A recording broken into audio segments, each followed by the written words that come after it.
creo, donde debemos de poner la mayor atención para que este proyecto tan grande de fortalecer al sector energético en México funcione.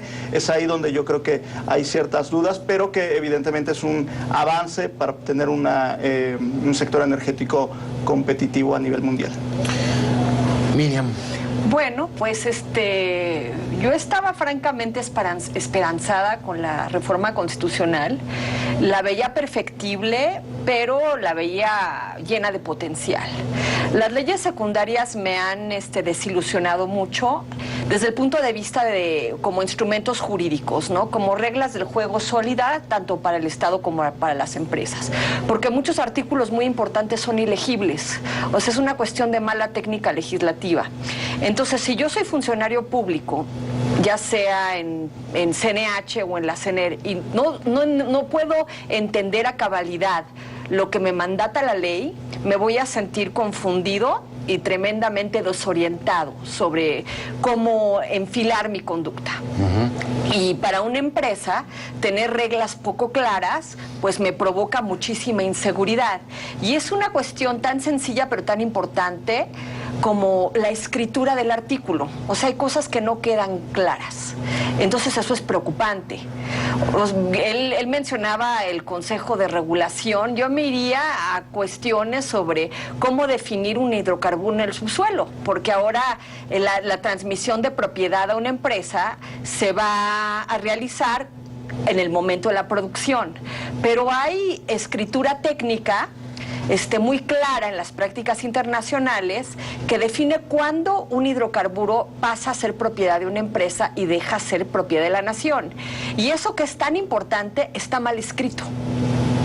Entonces, si eso que es tan importante no tiene una redacción satisfactoria, todo lo demás puede ser un auténtico galimatías. ¿Es un descuido o una cuestión intencional también? Porque luego los acuerdos políticos para llegar a determinados textos son muy tediosos. Sí. Y llegar a las precisiones a veces es muy difícil. Yo creo que hubo una subestimación de la importancia que tiene una técnica legislativa impecable para este tipo de instrumentos.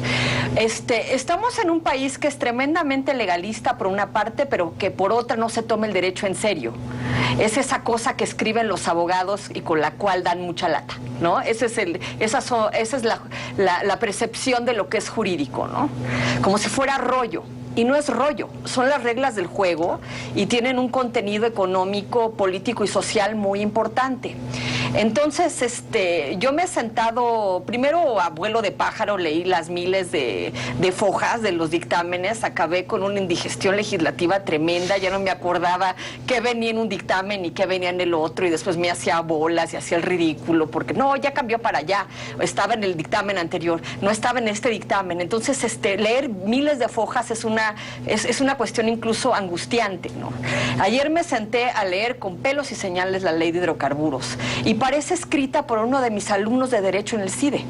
Así, hecha en las rodillas, sin conciencia de lo que es la industria, sin plena conciencia de lo que es una inversión de miles de millones de dólares, sin plena conciencia de la responsabilidad enorme que tiene el Estado mexicano de que esto salga bien, ¿no? Porque es una responsabilidad inusitada. Pues hablaría muy mal de tus estudiantes si es que fue uno de ellos. No, pobrecitos, tienen 20 años. Bueno. Eduardo, si hablamos ya de poca transparencia, porque eso finalmente es lo que está diciendo, ya ni hablemos de la transparencia en términos muy concretos, ¿no? Yo creo que perdimos una oportunidad enorme de darle una mejor regulación en términos de controles anticorrupción, de apertura a la empresa productiva de Estado, a las empresas productivas de Estado. Lo que tenemos son los mínimos, lo que ya teníamos en el régimen anterior, ¿no? Una auditoría superior de la Federación que fiscaliza, cumplir con el artículo 6º constitucional en materia de acceso a la información pública, subir a las páginas web los contratos. La verdad es que perdimos una oportunidad porque lo que estamos viviendo era un tránsito entre la regulación de derecho público y la de derecho privado, Y entonces tenemos un híbrido donde pudimos haber metido asuntos como el fraude, no solamente como el cohecho, pudimos haber traído algunas prácticas internacionales del sector privado sobre el manejo de la información pública, por ejemplo, los estándares de transparencia para las industrias extractivas, que se han discutido mucho. Pudimos haber tomado como referencia la ley Dodd-Frank, en el caso de los Estados Unidos, y un asunto que se nos fue a todos, la responsabilidad penal de las empresas, que es un asunto central para poder regular a los actores privados, y si nos queríamos mover hacia allá, pues no lo hicimos, ¿no? Dejamos realmente la parte de derecho público amarrando a estas dos empresas productivas y no trajimos las mejores prácticas del sector privado para irlas mezclando y crear un ambiente más saludable de negocios. Y la otra parte es que tampoco estamos previendo cómo regular en estos temas a los actores privados que ahora van a entrar en este juego, ¿no? La verdad es que quedamos con los mínimos necesarios para decir, tomamos todo lo que estaba en el marco institucional mexicano, está también en la nueva legislación, pero no avanzamos como pudimos haberlo hecho. Senador, bueno, creo que hay mucho material como para empezar a... Pero primero, ahora entiendo por qué me sentaron de este lado de la mesa. Estoy 3 en contra, con uno a favor, pero bueno, esto es un buen examen para examinar la ley. A ver, hoy vamos por partes. A ver, primero que nada, yo estoy convencido que esto es una reforma de equilibrios, donde precisamente lo que buscamos es que las facultades de cada uno de los jugadores queden bien definidas. Y eso precisamente en el corto plazo es lo que más va a generar confianza, para que no existan ni abusos, ni por otra parte, pues, valga la redundancia, desequilibrios de poder entre la función que juega cada uno de los participantes. En este caso, estamos delimitando de manera importante las facultades y la toma de decisiones del gobierno para que sea realmente el eje rector de la política energética, pero que no trate de ser empresa. Que el gobierno deje de querer ser empresa y que la empresa realmente se oriente a dar resultados y a ser productiva. La empresa, por otra parte, en este caso, pues le estamos dando los parámetros de independencia, pero sin dejar de ser propiedad de todos los mexicanos, en el cual estamos generando un consejo de administración equilibrado. Entonces, pues yo creo que en temas de transparencia, de anticorrupción, sí se tiene un avance importante y sí estamos generando pues lo que pretendemos como uno de los objetivos principales en esta reforma, que es generar confianza y certidumbre. Tengo que hacer una primera pausa. Vamos a analizar tema por tema, dictamen por dictamen. Bueno, no creo que nos alcance tiempo. Si ellos se llevaron como 500 horas de debate, ahora está un poco complicado. Regresamos, no se vaya.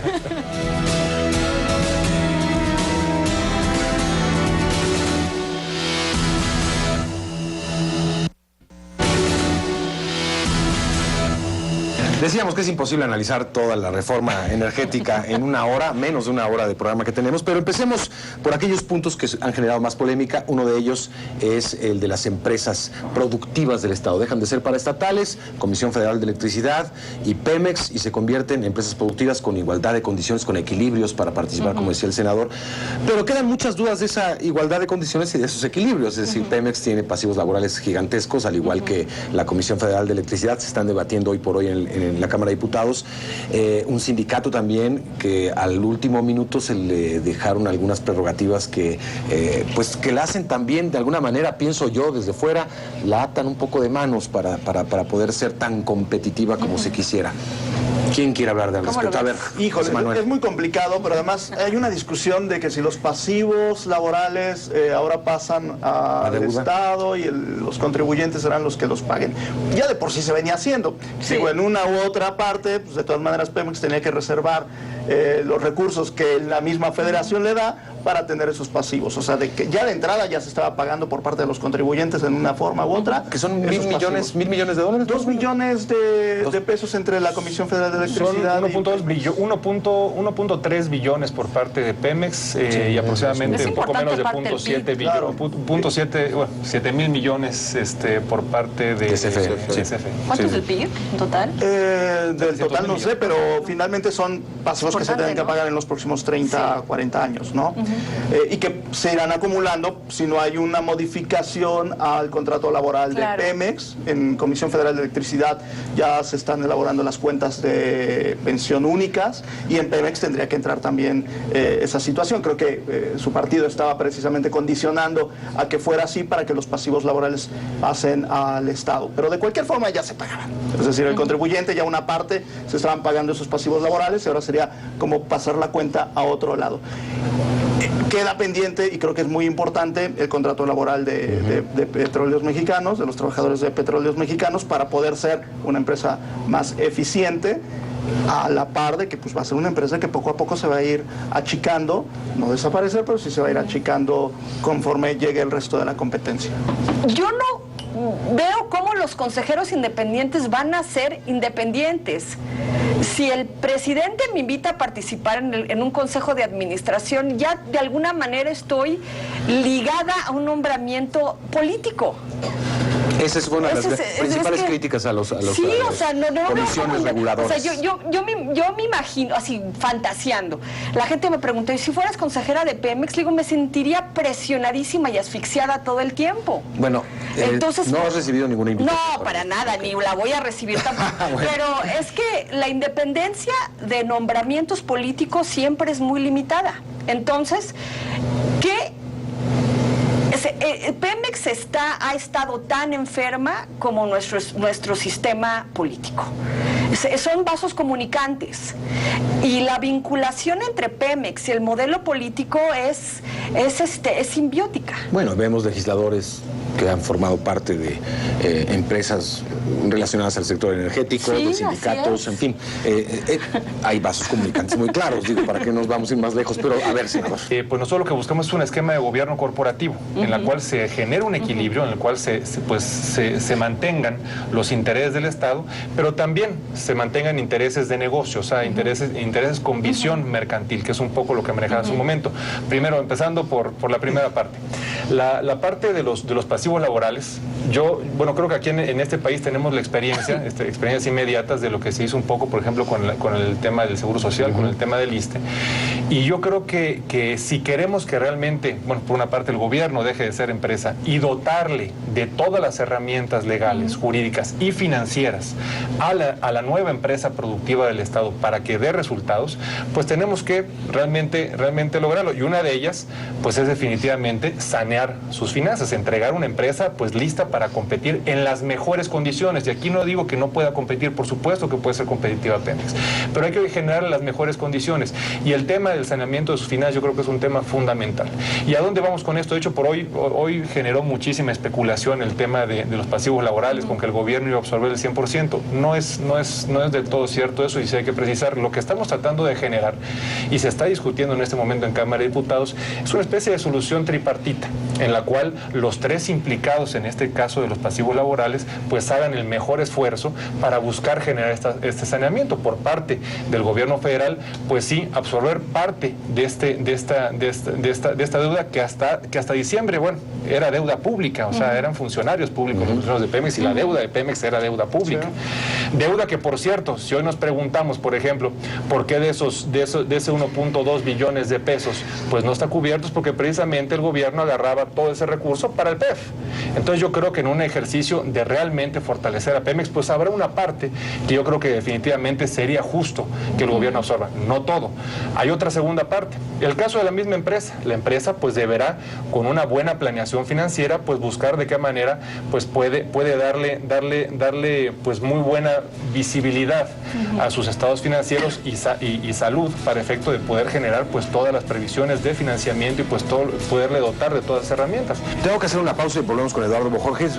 Esos son los temas que nos hubiera gustado oír, y no solamente en las campañas, y no solamente les va a bajar el precio del gas, y esos son los temas que realmente había que haber escuchado. Volvemos en un momento.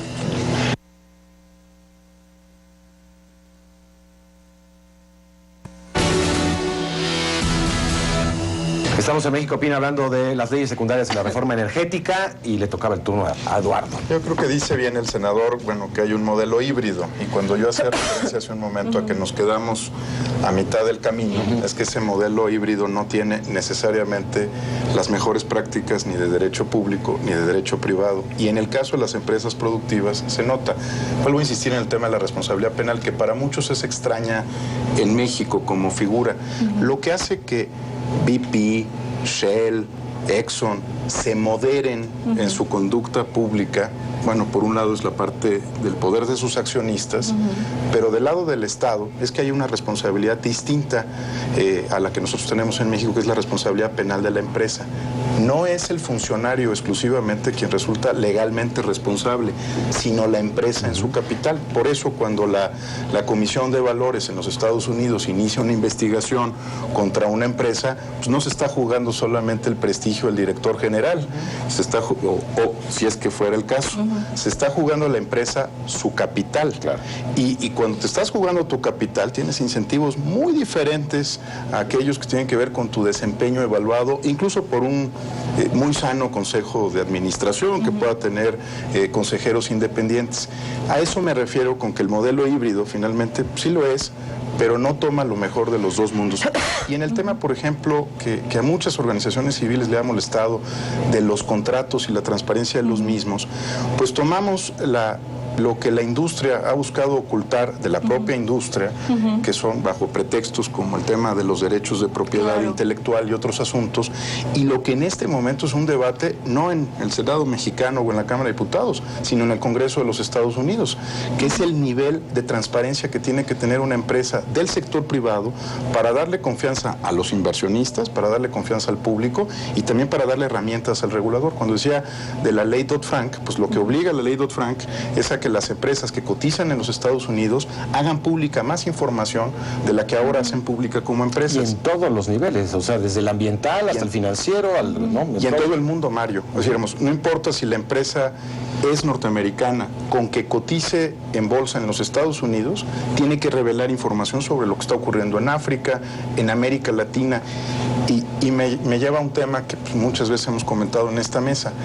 Va a ser muy triste que de nuevo los escándalos sobre nuestras empresas productivas estallen a través de la Comisión de Valores de los Estados Unidos o del Departamento de Justicia, porque ellos tienen las herramientas y el instrumental para atender este tipo de problemas, y nosotros, entiendo que con el mayor esfuerzo posible y con la negociación política tan compleja como ha sido, pues avanzamos un poquito.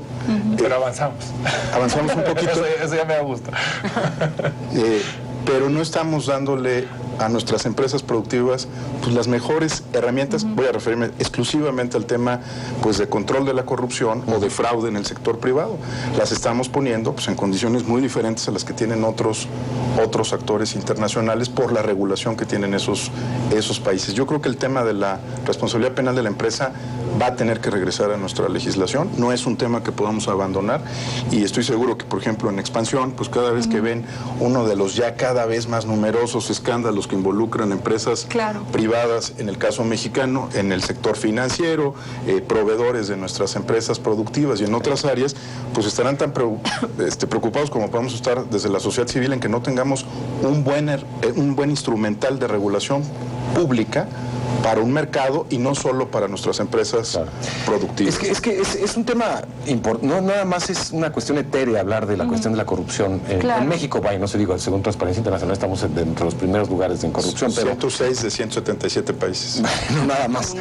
Pero al hablar de sector energético, es, no solamente en México, estamos hablando de corrupción a nivel internacional, global, y con cifras exponenciales por tan compleja que es, no solamente en los contratos de asignación de determinados bloques, sino en toda la cadena productiva. Es tan gigantesco el sector energético que no poner atención en el detalle es realmente perder oportunidades gigantescas, ¿no?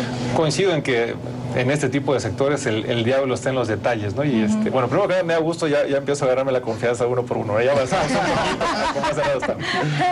A ver, es que estamos hablando solo de empresas productivas. Yo creo que para tratar el tema de transparencia habría que verlo primero por separado, porque pues una cosa es transparencia, otra cosa es anticorrupción, otra cosa es rendición de cuentas, otra cosa es el régimen de responsabilidades, en el cual pues pueden ser responsabilidades penales, y dentro del derecho privado pues también le estamos dando a la empresa su propio pues reglamento o régimen de responsabilidades, aunque los funcionarios de la empresa están sujetos a la Ley Federal de Responsabilidades.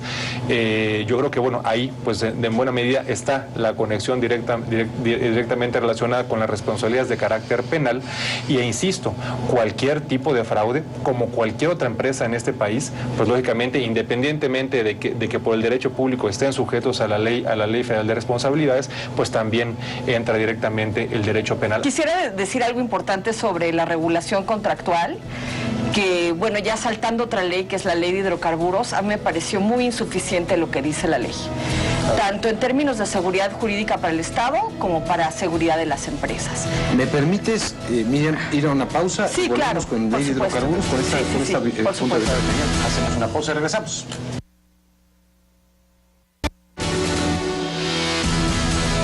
Continuamos en México Opina, la palabra de Miriam Brunstein, ley de hidrocarburos. Tenías unas observaciones. Sí, sobre los contratos.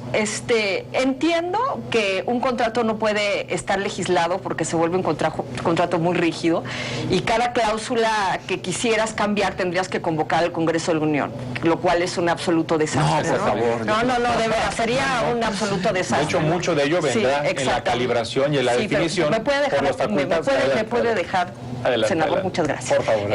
Pero una subregulación puede llevar a prácticas muy opacas, que quiero decir que ese caso por caso, si se abusa de él, puede llevar a un trato inequitativo tanto para las empresas como para el Estado. Que se le dé preferencia a grupos de empresas, que no haya igualdad de trato entre las empresas nacionales y extranjeras, que no se conozcan bien los detalles, porque una vez dentro de la jungla administrativa las cosas no se ven, lamentablemente. Entonces, una vez que se comprometen a subir contratos, pues es a veces muy difícil para mucha gente hacer el seguimiento. Eduardo va a estar obsesivamente haciendo todo el seguimiento y yo voy a estar obsesivamente siguiendo el seguimiento de Eduardo. Pero realmente el ciudadano de a pie no lo puede hacer. Es complicado. Entonces, no es malo ni para el Estado ni para las empresas tener condiciones mínimas en los contratos. Yo he visto 5 o 6 que son tremendamente amplias. ¿Cuál sería la experiencia internacional adecuada? Hay condiciones mínimas inamovibles en un contrato. Por ejemplo, duración de programas exploratorios de producción, ¿no? O sea, duraciones mínimas dentro de una tasa, ¿no? No es que sea inamovible en el sentido de que sean precisos, porque eso no sería útil, no sería aplicable. Pero sí, los plazos están establecidos. A veces, y el hecho de que el régimen fiscal de los contratos haya quedado en la ley de hidrocarburos y otras cláusulas hayan quedado, o otras reglas hayan quedado en de la ley de ingresos sobre hidrocarburos, perdón, es al revés, que la ley de ingresos sobre hidrocarburos contenga el modelo económico y que la ley de hidrocarburos contenga las otras cláusulas, causa un problema de integración contractual. Ya tenemos aprobada la ley de hidrocarburos que establece los contratos, pero todavía queda volando la ley de ingresos sobre hidrocarburos que contiene el modelo económico, que es el corazón de los contratos. ¿Por qué 2 leyes? Eso te lo voy a preguntar te lo voy a contestar más bien de manera muy clara, en 2 aspectos. Primero, en los momentos en los cuales se lleva a cabo cada una de las acciones para poder llegar a una licitación, y por otro, en el equilibrio de las facultades, del papel y el rol que juega durante un proceso licitatorio cada uno de los jugadores. Primero, en el momento. De acuerdo a cuando ves la integralidad de esta ley, el responsable o facultado para definir las mejores condiciones para el Estado o el tipo de contrato para las mejores condiciones, para garantizar las mejores condiciones para el Estado mexicano, dependiendo del tipo de campo, del tamaño de campo, del tamaño de la inversión, es el Estado, en este caso la Secretaría de Economía y la Secretaría de Energía, la Secretaría de Hacienda, con la asesoría técnica de la Comisión Nacional de Hidrocarburos. Ahora bien, tú cuando defines eso, estás todavía lejísimos de saber a quién se le va a asignar ese contrato. Entonces sería imposible el poder relacionar que vas a establecer un modelo contractual a un ganador. ¿Por qué? Porque después vienen 3 largas etapas. Primero, las bases de calificación del contrato, en la cual se establecen, pues precisamente de acuerdo a ese campo, de acuerdo a ese tipo de contrato, estableceremos, de acuerdo a la práctica internacional, cuáles son las bases mínimas y las bases óptimas para garantizar las mejores condiciones para el Estado mexicano. Después viene, en un momento dado, una etapa de precalificación, en la cual, pues lógicamente, en este caso, la CNH con el Estado mexicano determinará, pues lógicamente, que no exista, pues, o sea, determinará de acuerdo a esas bases, pues quiénes son los que realmente cumplieron con todas esas bases, para que después ni el Estado mexicano, en este caso, ni Pemex tampoco, sino exclusivamente la CNH, en ese momento, haga un proceso de licitación para determinar quién es el ganador. Entonces, pues sería imposible el relacionar el modelo contractual con el ganador. Eso precisamente, con las facultades y con los momentos en los cuales se lleva a cabo todo el proceso contractual, pues estamos eliminando cualquier posibilidad de abuso en ese sentido, ¿no? No lo sé. Yo tampoco lo sé, porque es muy cierto que así como los contratos están establecidos o se están regiendo por diversos dictámenes, es lo mismo con el resto de los organismos, es decir, se están estableciendo los consejos, órganos coordinadores, etcétera, que tienen que ver con Semarnat, que tienen que ver con Hacienda, que tienen que ver con energía, etcétera. Es tan complejo como se está desarrollando que quedan muchas lagunas. Es que por eso cada quien hace lo que le corresponde. La parte técnica, la parte digamos que tiene que ver con el hidrocarburo como tal o con el tipo de campo, pues lo lleva quien sabe de esto, que en este caso es la misma Secretaría de Economía de Energía con la asesoría de la Comisión Nacional de Hidrocarburos. ¿Bajo qué reglas hizo eso? ¿Bajo qué reglas se van a seguir? Porque no vaya a pasar lo mismo que pasó con la reforma a las telecomunicaciones, cuando un jugador, digo, el Instituto Federal de Telecomunicaciones declara preponderantes a unas empresas, pero después en el camino las reglas del juego. Sí. No vaya a pasar más o menos así algo similar. Bueno, vamos a hacer una pausa, regresamos, no se vayan.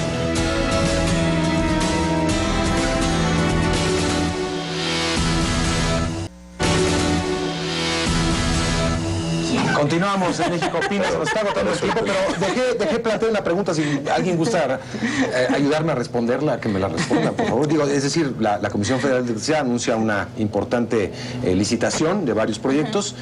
¿Bajo qué términos? Obviamente supongo que bajo los vigentes, pero ¿cambiarán en el camino las reglas del juego? Sí, necesariamente lo tendría que hacer bajo las leyes vigentes. Ahora bien, yo creo que ese es un tema que ya corresponderá evaluar muy bien al Ejecutivo una vez que entren en vigor las nuevas leyes, derivado de que sí hay un cambio sensible. Hay que recordar, por ejemplo, ¿cuándo se presentan propuestas? Porque ahorita no hay leyes. Pero eso genera incertidumbre también a los inversionistas, ¿no? Vigente, yo creo que los que recibieron la invitación o la no, pero no hay reglas vigentes. No, sí, bueno, hay reglas, claro, la ley de adquisiciones, la ley de... Tendríamos que además que dividir muy bien todo lo que abarca, todos los temas que pudiera abarcar esta licitación, porque ya hay un tratamiento específico, por ejemplo, para inversiones en ductos, que es diferente a otro tipo de infraestructura, que es diferente para por ejemplo, industria generadora de energía. O sea, habría que ver qué abarca en lo general, a detalle, valga la palabra, esta licitación, para ver realmente pues qué tipo de criterios estarían vigentes y qué otro tipo de criterios habría que analizar para que sea bajo las nuevas leyes en un momento dado, y dependiendo de cuándo se haga esa licitación. Está complicado. Porque el inversionista dirá, y sí, está muy interesante, pero ¿cómo voy a jugar con esto? Bueno, lo que están licitando es el transporte del gas. En realidad, digamos que es una cosa muy particular para que vaya ingresando CFE a este sector, y se está haciendo bajo la modalidad de ley de obra pública. Sigue siendo facultad, por ejemplo, de la Secretaría de la Función Pública acompañar estos procesos, de sus órganos internos de control, y las otras son por la ley específica para el tema de electricidad y para el tema de gas. Estas modalidades ya están vigentes en la ley, y no creo que ninguna de ellas se asigne como contrato antes de que entren, digamos, en vigor las nuevas reglas. Todas van a ocurrir antes de que haya un nuevo marco jurídico. En la nueva ley, en toda la parte de inversión en ductos, hay una redacción muy interesante. ¿Por qué? Porque se dividió en dos el tipo de inversión y el método para generar esas inversiones, dependiendo si son ductos estratégicos, que son los que contempla el plan quinquenal, o no son ductos estratégicos, los cuales pueden ser, que los de este lado, pues tendrían que ser desarrollados directamente por el Estado y por Senagas, y los ductos no estratégicos, que podrían ser desarrollados tanto por empresas privadas como por la nueva empresa productiva del Estado, cualquiera de las dos. Entonces, sí habría que evaluar muy bien, insisto, qué tipo de inversiones son, para ver de qué manera quedarían adaptadas a la nueva regulación que entra en ese sentido. ¿Cuál es el criterio criterio para definir si es estratégico o no? Que entra en el plan quinquenal de desarrollo precisamente de los ductos, que es lo que es, digamos que son las arterias que van a conectar en materia de gasto del país, y todos los que sean troncales para conectarlo con empresas, con industria, con desarrollos hasta urbanos, pues, o plantas generadoras de energía, pues serían todas las que pudieran ser desarrolladas por particulares. Depende mucho también de la capacidad del ducto, lo que también le define si es estratégico o no estratégico. ¿Sí? Y las otras licitaciones son hidroeléctricas o termoeléctricas, que digamos también tienen un tratamiento. La transformación para que operen con gas. Que no son solamente transporte de gas. Aquí este tema yo creo que de esta noticia va directamente relacionado a la pregunta que miles de mexicanos se hacen, que es ¿cuándo va a bajar la tarifa de gas? ¿Va a bajar la tarifa? Que aquí lo que yo he contestado en muchas ocasiones es que antes de preguntarnos el cuándo, pues hay que preguntar el cómo, porque pues si no, pues sería difícil de explicar. Y cómo es como se lograría que bajen las tarifas de gas. Bueno, primero que nada, pues teniendo acceso a hidrocarburos de generación de energía eléctrica más económica, que en este caso es precisamente el gas. Shell gas. Suponiendo que el shale gas se va a mantener a estos precios. Hoy por hoy el hidrocarburo más competitivo o más económico más bien para generación de energía eléctrica es el gas. Entonces, pues este hidrocarburo pues es el que nos ofrece esta oportunidad. Entonces, primero es extraerlo. Para ello, pues somos la quinta potencia más grande de gas, de shale gas, o más bien de gas natural a nivel mundial, y hoy por hoy no lo estamos aprovechando. Entonces, la primera, que se lleven a cabo las inversiones para extraer el hidrocarburo. Número dos, son inversiones mucho más costosas de lo que está llevando en Estados Unidos. Digo, también ¿cuál es el pero no acaba esto con simplemente extraerlo. Tenemos también que transportarlo hacia las plantas generadoras de energía. Entonces, estimo que esta noticia que se da es que se está preparando la empresa productiva del Estado para en el menor plazo posible poder transportar ese gas una vez que se tenga el acceso a las plantas generadoras. Y el último, que sería el que estaba refiriendo hace un momento, es la transformación de las plantas que hoy operan, por ejemplo, con diésel o con combustóleo, para que operen con gas natural. Eso es tremendamente complicado.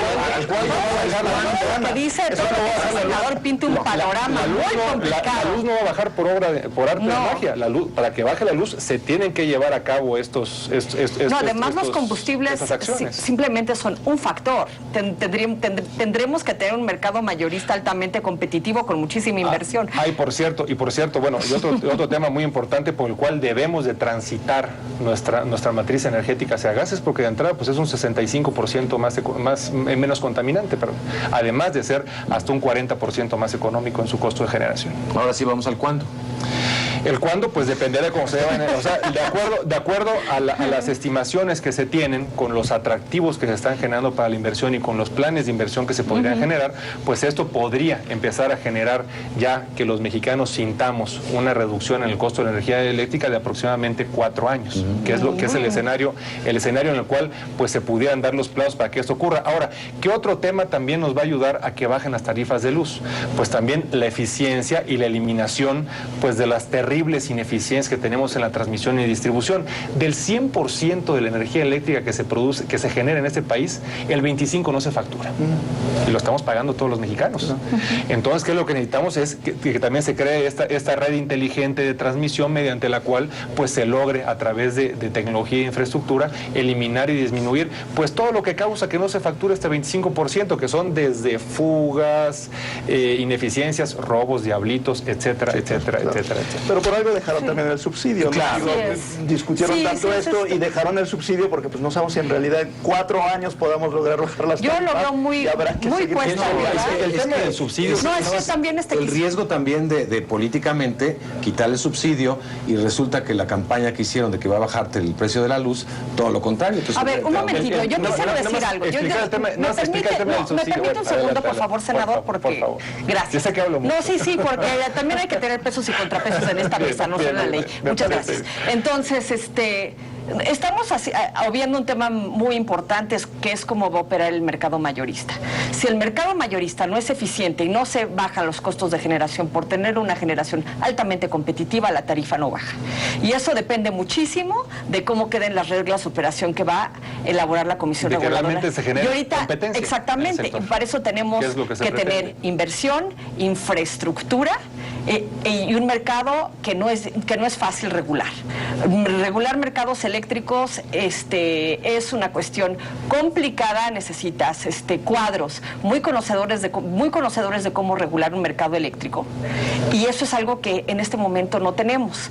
Entonces, pensar que vamos a tener la infraestructura, el gas, los cuadros y un mercado maduro y competitivo en 4 años me parece ambiciosísimo. Pues desde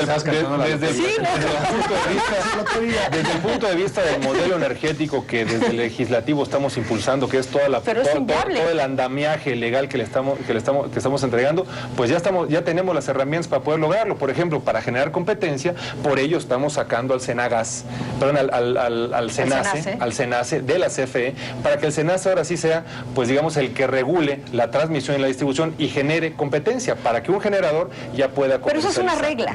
Ahora eso es una regla. Es que eso todavía no sucede todavía. Un comentario rapidísimo que quería hacer sobre subsidio. A ver, el artículo 28 constitucional es muy claro, y en ningún momento ninguna ley pues está por encima, o ninguna ley secundaria puede estar por encima de la Constitución. Nunca se pretendió eliminar el subsidio. Para entender el subsidio, pues hay que entender qué es un subsidio. Un subsidio es el diferencial que existe entre el costo de generación y el precio de venta cuando el costo es mayor. Si pretendemos que con todo esto bajen los costos de generación, pues evidentemente los subsidios tenderán a bajar, pero eso en ningún momento significa que el desaparecer un subsidio signifique que le va a incrementar el costo al consumidor. Sí, puede ser por regiones que bajen los subsidios, empezar por donde focalizar. Pero nunca se verá reflejado en un incremento en costo al consumidor. Ese sería el concepto ya. Tengo que hacer la última pausa para regresar con una reflexión final de nuestros invitados. Participa con nosotros en México Opina a través de Facebook, en CNN México Opina, y en Twitter, @MexOpina y @MarioCNN. Seguimos en esta mesa.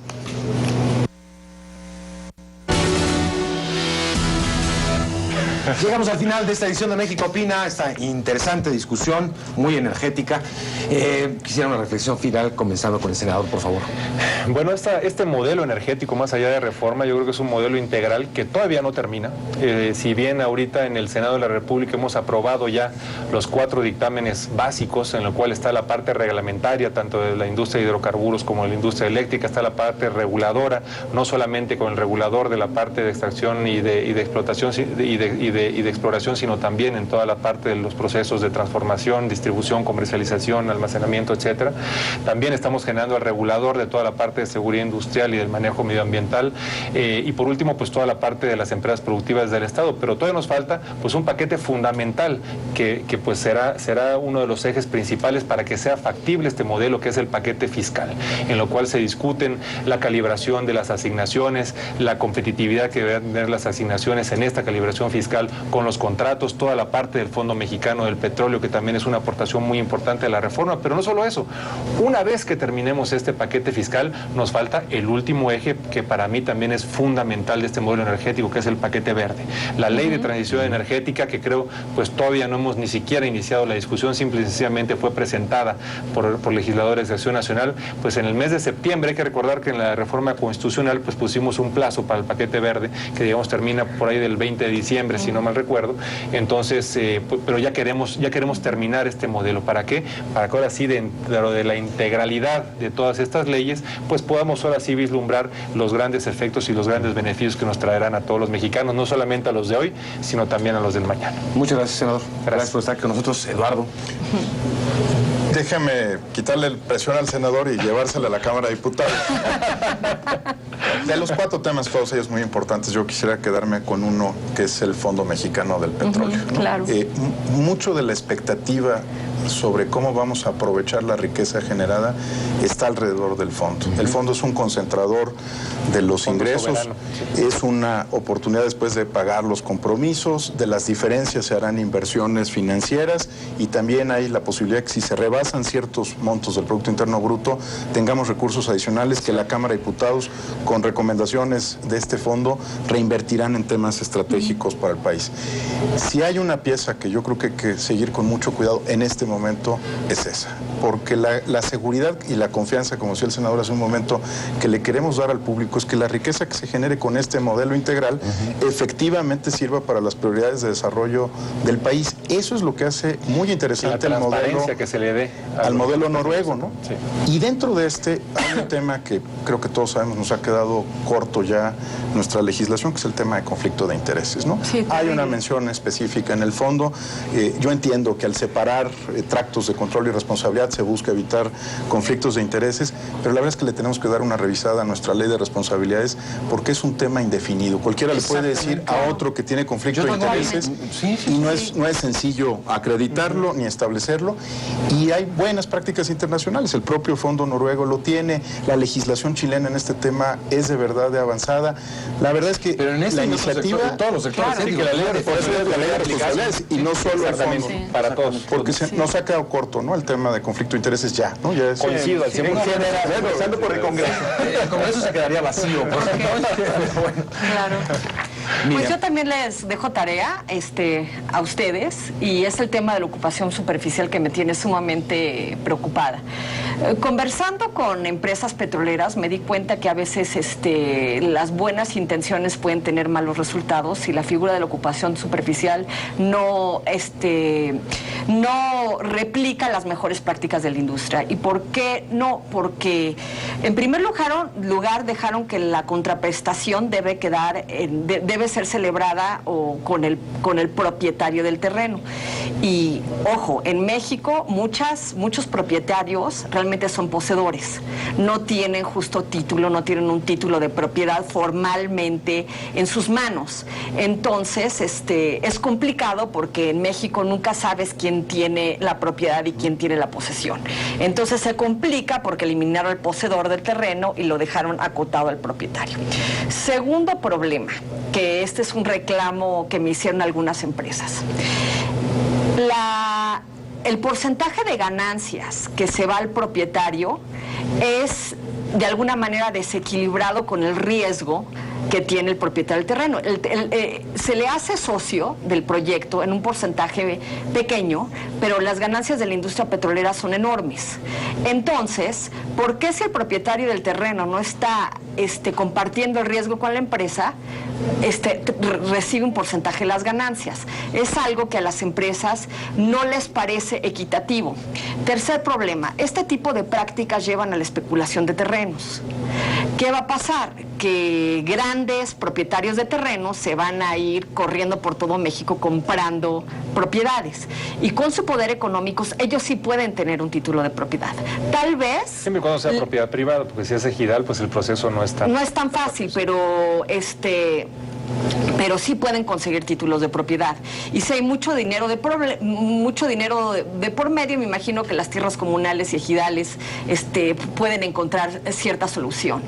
Entonces, cuando una empresa inyecta dinero focalizadamente al propietario de un terreno, eso no necesariamente lleva al desarrollo de la comunidad, lleva al enriquecimiento de individuos, pero no hay obligaciones de desarrollo social, que esa sí es la práctica de la industria. Es constrúyeme escuelas, constrúyeme hospitales, constrúyeme carreteras, paviméntame, ponme espacios públicos. Tu licencia social. Exactamente, tu licencia social, y eso sí es monitoreable. Eso viene en el capítulo de impacto social de la ley, pero no... Bueno, no lo veo.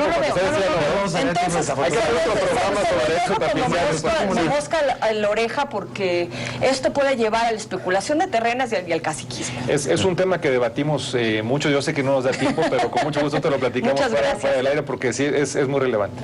Y que falta ver la reforma agropecuaria, la reforma al agro y también que puedan presentar el Ejecutivo para ver también cómo se resuelven esa parte de la propiedad y del ejido. Yo nada más me quedaría con...